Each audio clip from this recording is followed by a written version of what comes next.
You know what I mean? Like, this is real life. So, you know, seeing him, I mean, that close, you know, I mean, and seeing how nice he was even to me, and he was like one of the only pros that actually embraced me into the pro ranks, like was really nice. Some of the other pros were kind of jerks, and now I'm beating them, so they got to be nice, I guess.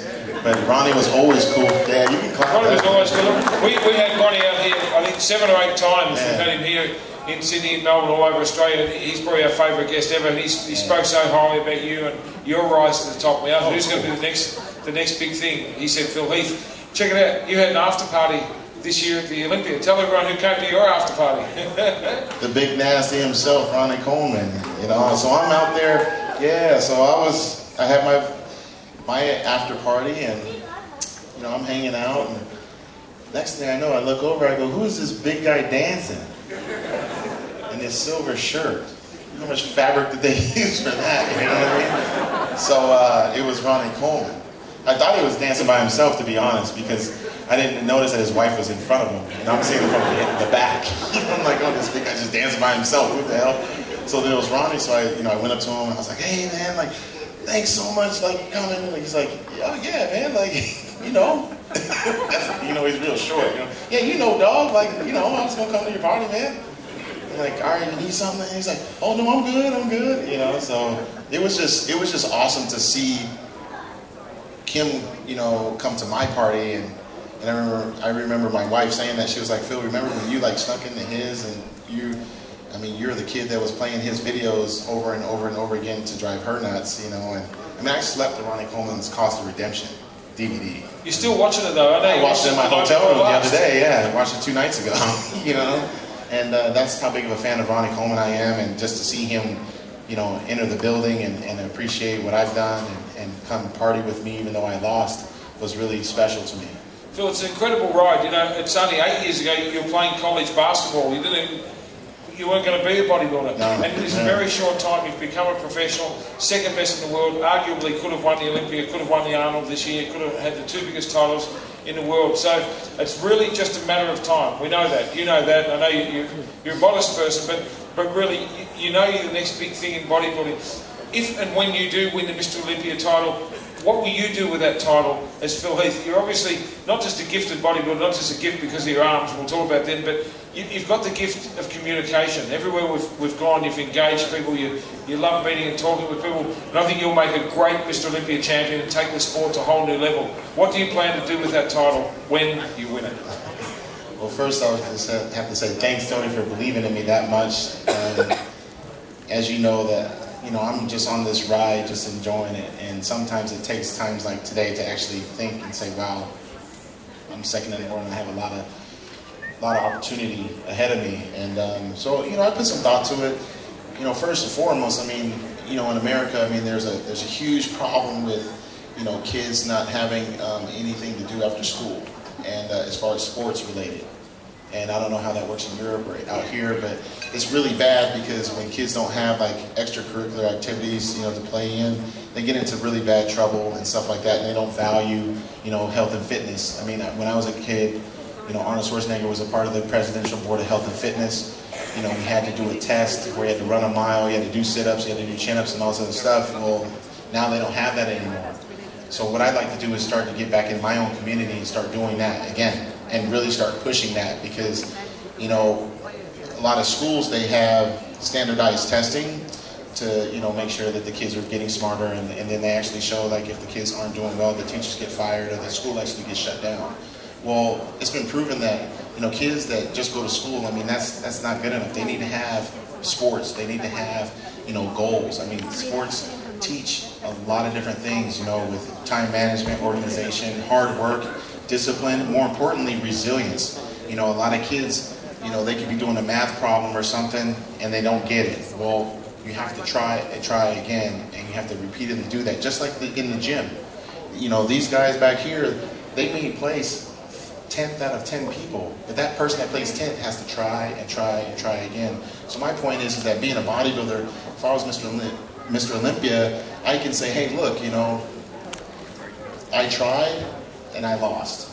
You know, I came in my best, and my best is always going to be good enough. but you know, I just really want to get kids involved, you know, into sports and also education, because I know that plays a big role in a lot of people's families. But I just want America to be a lot more healthy, because I travel around the world, and I mean, I don't see very many obese people in Australia, hardly any. Not compared to the USA. In the US, it's like every block. Like, it's like, dude, damn, man, here's a gym membership. Like, you would be billionaire with your gyms. You'd have that like McDonald's on every corner. You know what I mean? You could have a gym like here, here, here, here, and here. I mean, I'm dead serious. It is an epidemic, and you know, a lot of parents just feel like, oh, I don't want my kid to be judged.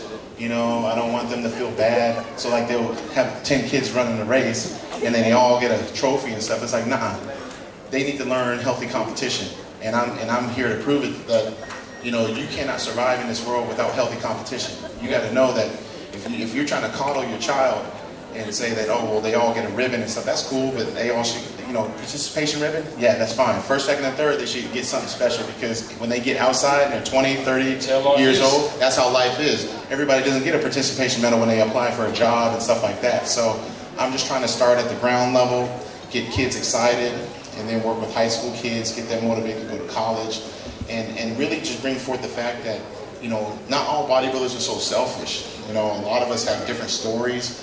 So I would like to put on my own competition in Denver, Colorado, and have each, you know, person actually, you know, write down an essay and say, like, what got them into the sport. Basically the same stuff you're asking me. What got you into the sport? What motivates you? Because you'd be surprised. I'm sure there's people back here that have plenty of stories that could get us all motivated. And all the people and support teams around and help them get where they've got. But you got to do that as Mr. Olympia, you're working with charities, you're doing a whole lot of stuff that other people just don't think, which shows the kind of person you are. Now, back to Australia, you've been here 3 whole weeks now. You flew in from the Mr Olympia, quickly home to Denver, straight into Sydney and up to Darwin. Yeah. Now, You got some people in Darwin up here? Yeah, we got the Darwinites here, but that's all the people in Darwin, that's it? They're like, man, we're from Darwin, we're representing right now, all 2 of us. Yeah, but the best thing is, I mean, Australian culture is a little shock for Americans just on the whole, but go straight to Darwin. Darwin's a culture shock for Australians. So we threw you in the deep end. Now you've had 3 weeks to get used to our sense of humour and get used to the whole Australian thing. What are you going to tell people about Australia when you get home? That it was a freaking blast, man. Like, it was awesome. You know, one of my good friends is actually from Cronulla, and I thought he was a complete jackass when I first met him. You know, just because of his sense of humor, but he was a funny guy. And you know, sometimes people don't know, you know, how to accept people from different areas of the world in the States. But just by being around him, when I came out here and everyone's making jokes, you know, and you and I would joke around or whatever, I get along with everybody here. I mean, this is one of the most easygoing places I've ever been in my life. You know, I love it. It's so comfortable. You know, I was able to just walk around the beach and I haven't been out on the beach in a long time. I live in Colorado. There's only mountains, you know, and I don't ski, obviously. There's no skiing. There's no snowboarding. There's none of that stuff. No, I don't know if there's an inner tube big enough for me to go slide down the hill either. So I ain't doing any of that stuff. But, you know, Australia in a whole has just been, you know, an experience of a lifetime. I mean, I never thought growing up that I would ever see Australia. I didn't probably even know where Australia was on a map when I was a kid. And to use bodybuilding as a way of enabling me to actually go out. I mean, without bodybuilding, I didn't even have a passport. What for? I was going to just stay in the States. I was going to live in one spot probably the rest of my life. And bodybuilding enabled me to, you know, see the world and then come all the way out here. It was just incredible. So we've had a great interview. I'm really enjoying this, and I hope the fans are too. But we're all heading in this one direction. You love Australia. We're going to have you back. I know where this is going. So next year, I was just wondering, you know, anyone know where this is going? Well,